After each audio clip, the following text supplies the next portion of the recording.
Pinaganap na ang riding in tandem na nahulikab na nagpapahitit ng tuklaw o black cigarette sa isang lalaki sa Taguig. Ang biktimang minor de edad, ilang minutong umiyak at nagwala.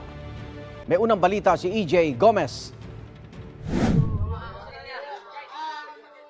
Pinaghahanap ngayon ng Taguig City Police ang mga sospek na nagpahit-hit umano ng sigarilyo na kung tawagin ay tuklaw sa 16 anyos na lalaki sa Barangay Central Signal sa Taguig.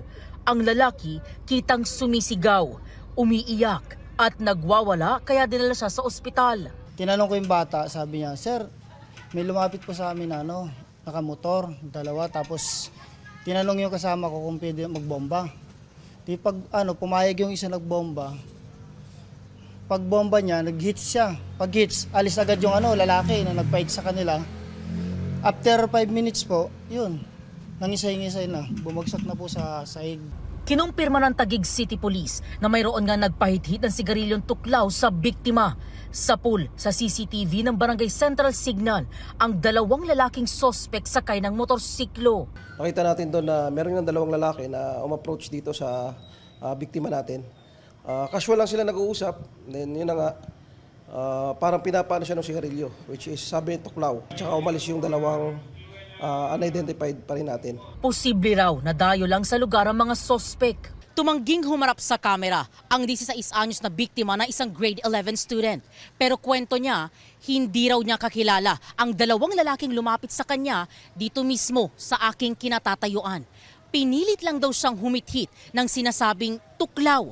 Wala raw siyang nagawa kundi sundin ng dalawang lalaki dahil sa takot na sasaktan siya. Hustisya naman ang hiling ng mga magulang ng biktima na residente ng Barangay Hagonoy. Patuloy ang manhunt operation ng Taguig City Police sa mga sospek.